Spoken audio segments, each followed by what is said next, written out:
Hello friends, कैसे हैं आप लोग। आई एम कुमार मधुकर और आप देख रहे हैं के एम लर्निंग चैनल।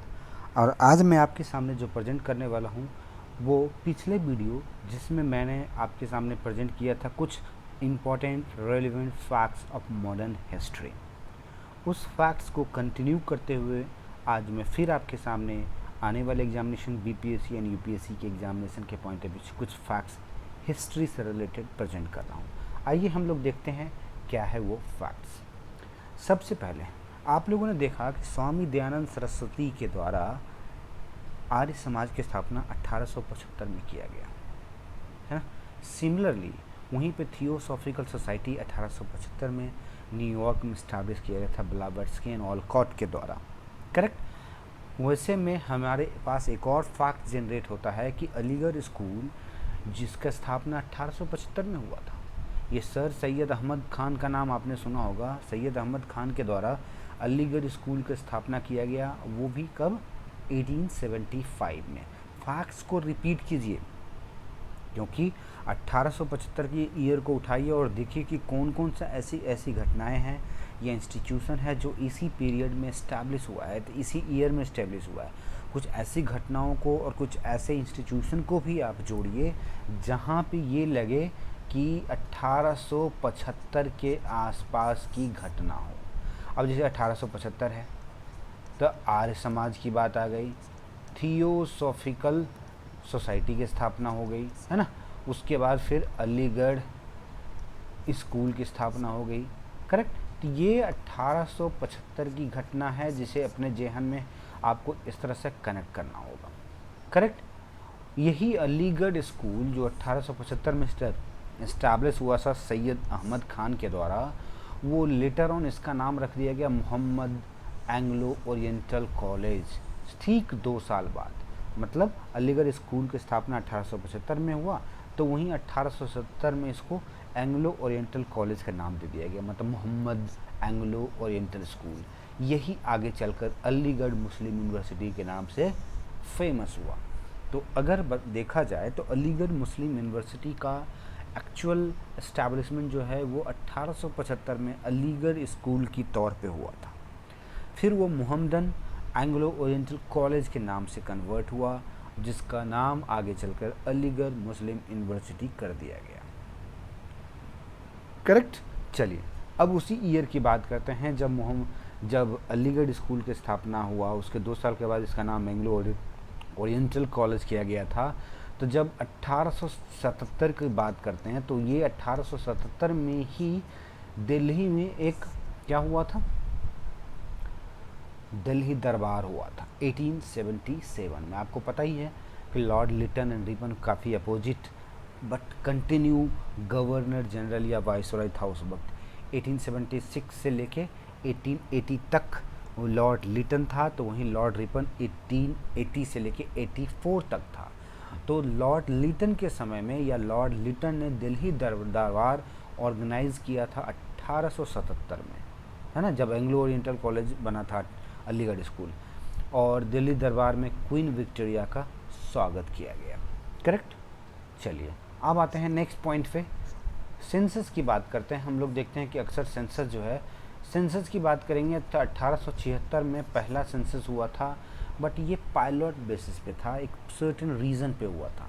लेकिन जब सेंसस को रेगुलाइज करने की बात आई तो रेगुलराइज जो है 1881 में हुआ था। It was the year of 1881 when the first census started in a systematic manner and since then आज तक it is going on। हर एक 10 साल में एवरी डिकेडल सेंसस कह सकते हैं, एवरी क्या बोलते हैं इसको, दशकीय, है ना।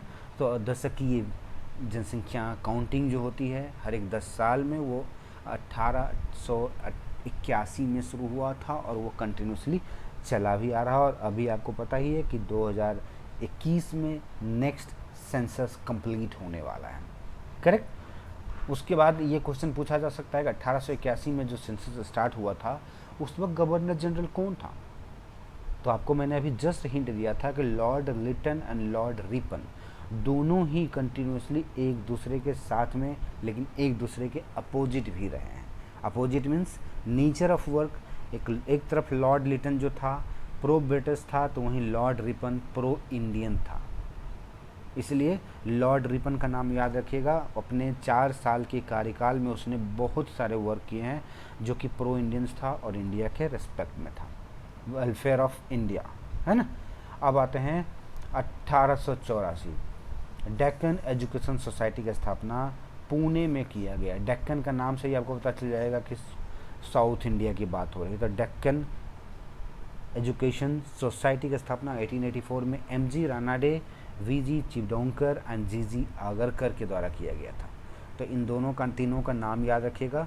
डेक्कन एजुकेशन सोसाइटी का स्थापना रानाडे, चिपडोंकर एंड जी.जी. आगरकर 1884 में, ठीक 1 साल पहले जब कांग्रेस की स्थापना हुआ था। याद है ना, 1885 में कांग्रेस की स्थापना हुआ था। उसी के 1 साल पहले डेक्कन एजुकेशन सोसाइटी की स्थापना रानाडे आगरकर लोगों ने मिलकर किया था। करेक्ट। चलिए अब आते हैं देव समाज। देव समाज का आप लोग नाम सुने होंगे, एक बार यूपीएससी में भी पूछा गया था।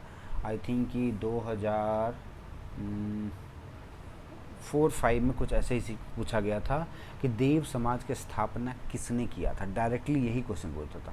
तो उसमें आंसर तो आप लोगों को पता चल ही चुका है, शिव नारायण अग्निहोत्री।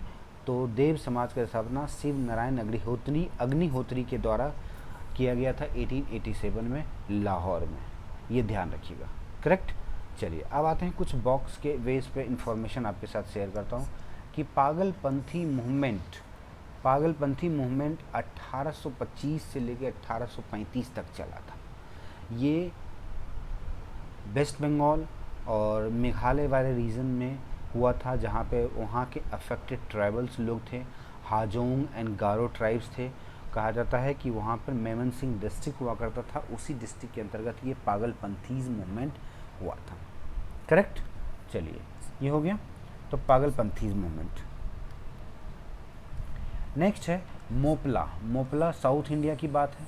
मोपला अपराइजिंग 1836 से 1854 के बीच में हुआ था और ये मालाबार रीजन में हुआ था। पता ही आपको मालाबार रीजन अगर आप देखेंगे, है ना, तो आपको मालाबार रीजन वाला एरिया ये वाला मिल जाएगा।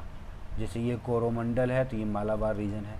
तो मालाबार रीजन में ये मोपला अपराइजिंग हुआ था जो 1836 से 1854 के बीच। फिर मेजर इवेंट में आप देखिएगा इंडिगो रिवोल्ट 1859 से लेकर 60। ये तो आप लोगों ने पढ़ा भी होगा।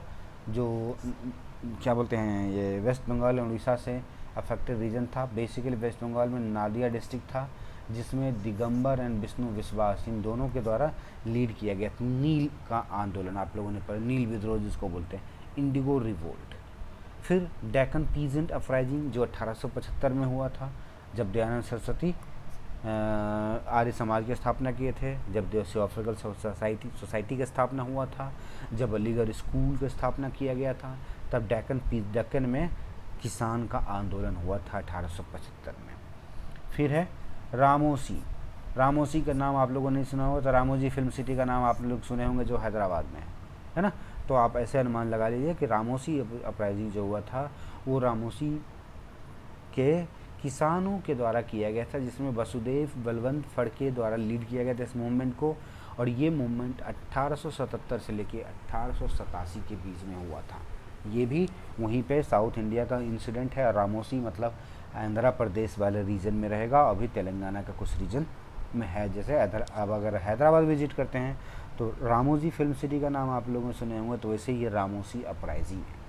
ऐसे आप कनेक्ट करके याद कर सकते हैं। नेक्स्ट है पबना अग्रेरियन अपराइजिंग। ये भी किसानों का ही आंदोलन है जो कि 1873 में हुआ था। ये भी वेस्ट बंगाल के पबना डिस्ट्रिक्ट में हुआ था।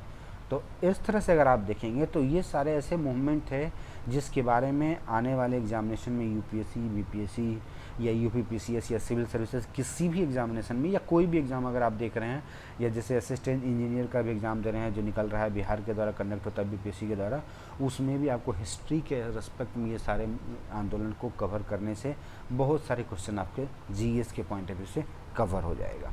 ओके, चलिए अब आ जाते हैं अहमदिया मूवमेंट।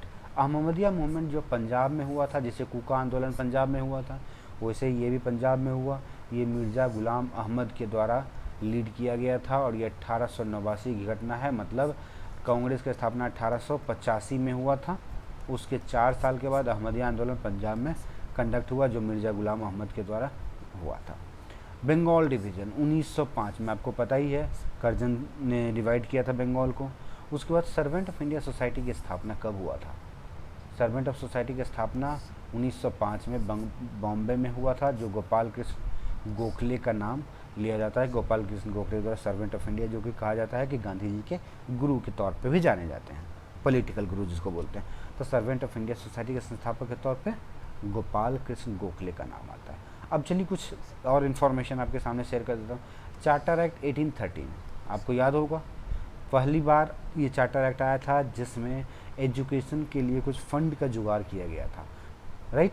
1 लाख रुपए उसमें रखा गया था। अनफॉर्चुनेटली कहिए या डिप्लोमेटिक वे में अंग्रेज़ों का नीति कहिए, लेकिन ये 1 लाख जो है कागज़ी इन्वेस्टमेंट था, कागज़ी एक्सपेंडिचर था, कागज़ी फंड था, जो कभी भी यूटिलाइज़ नहीं हुआ। तो पहली बार एजुकेशन के नाम पे अगर फंड ब्रिटिश के द्वारा एलोकेट हुआ तो 1813 का चार्टर एक्ट में हुआ था।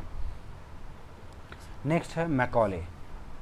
मैकॉले आप लोगों ने नाम सुना होगा, मैकॉले का मिनट, मैकॉले का रिपोर्ट, ये आया था 1835 में। ये भी एजुकेशन के ऊपर था। इसके बारे में भी हम लोगों ने डिस्कस किया है। मेरा लाइव क्लास अगर आप लोगों ने देखा होगा तब, या अलग अलग वीडियो में हिस्ट्री में मैंने इसके बारे में डिस्कस भी किया है। एक्ट के बारे में अलग से डिस्कस किया है मैंने, सोशल रिफॉर्म के बारे में अलग से मैंने डिस्कस किया है। तो उन सारे चीज़ को अगर आप प्रॉपरली देखेंगे तो आपको मिल जाएगा, ठीक है ना। चलिए, वुड्स डिस्पैच 1884, ये भी एजुकेशन से रिलेटेड है। सर चार्ल्स वुड का नाम आता है। कभी कभी पूछा जा सकता है कि वुड्स डिस्पैच किसके द्वारा तैयार किया गया था, तो नाम से ही पता चलता है, सर चार्ल्स वुड के द्वारा ये रिपोर्ट आया था और ये 1854 में आया था, जो कि एजुकेशन के ऊपर था और ख़ास करके इंग्लिश मीडियम एजुकेशन। तो इंग्लिश एजुकेशन का जो पदार्पण हुआ है इंडिया में, वो वुड्स डिस्पैच का योगदान माना जाता है, क्योंकि इसी ने पहली बार स्ट्रांगली रिकमेंड किया था कि एजुकेशन को इंग्लिश मीडियम में लाया जाए या इंग्लिश मीडियम में एजुकेशन को प्रोवाइड किया जाए। हालांकि इसने ये भी रिपोर्ट दिया था कि वर्नाकुलर लैंग्वेज भी होना चाहिए, बट पहली बार वुड डिस्पैच की रिपोर्ट के आधार पे ही इंग्लिश एजुकेशन का बेस तैयार हुआ इंडिया में। उसके बाद एजुकेशन में देखिएगा, हंटर एजुकेशन कमीशन का नाम आप लोगों ने सुना होगा 1882 में। ये लॉर्ड रिपन के समय में है। ईयर जैसे ही याद रखिएगा, लॉर्ड रिपन को मैं बार बार बोलता हूँ कि आप इनको मत भूलिएगा, है ना। ये 1880 से लेके 1884 इनके पीरियड के समय की अगर घटनाओं को अगर याद करेंगे तो हिस्ट्री के बहुत सारी घटनाओं को आप कनेक्ट करने में भी आपके लिए हेल्पफुल हो जाएगा। और ये लगेगा कि हाँ, क्योंकि ये लॉर्ड रिपन जो है, ये ऐसे गवर्नर जनरल में से था जो प्रो इंडियन हुआ करता था, इंडिया के वेलफेयर के लिए या कुछ ऐसे एक्ट या एक्शन लिए गए हैं इसके द्वारा जो कि इंडिया के लिए एक बूस्टअप का काम किया था, है ना। तो हंटर कमीशन भी यही आया था। ये भी हुआ था कि भाई 1854 में वुड्स डिस्पैच आया था, उसके आधार पर कुछ यूनिवर्सिटीज़ की स्थापना किया गया था। तो उस यूनिवर्सिटी में और किस तरह का एजुकेशनल इम्प्रूवमेंट किया जाए उसके ऊपर कुछ रिकमेंडेशन की बात की गई है। ये हंटर एजुकेशन कमीशन लाया गया। तो ये 1882 में है। तो ये प्रोग्रेस रिपोर्ट को लाने की बात की गई थी। तो 1884 में जो हुआ था उसी के ऊपर रिव्यू करने की पॉइंट ऑफ व्यू से, करेक्ट। तो ये था एजुकेशनल सेटअप। सो मुझे ऐसा लगता है कि आप लोगों को पिछले वीडियो में मैंने कुछ फैक्ट्स बताए, कुछ इस वीडियो में फैक्ट्स बताया और आने वाले वीडियो में भी फैक्ट्स बताऊंगा। तो आपको बहुत सारे फैक्ट्स ऐसे हैं जो रैंडमली मैंने पिकअप करके आपके सामने प्रेजेंट किया है, तो आपको कनेक्ट करने में, याद करने में काफ़ी हेल्पफुल होगा। Okay guys, so stay tune to KM learning channel और वी डिजर्व टेलीग्राम चैनल से जुड़े रहिएगा। फिलहाल मैं थोड़ा पर्सनल एंड डोमेस्टिक वर्क में कहीं बिजी हूँ, जिसके कारण मैं मल्टीपल चॉइस क्वेश्चन नहीं दे पा रहा हूँ। आज मुझे कुछ समय मिला जिसके कारण मैं आपके सामने कुछ वीडियो भी बना के प्रेजेंट कर रहा हूँ। Okay, so stay tune to KM learning channel. Thank you.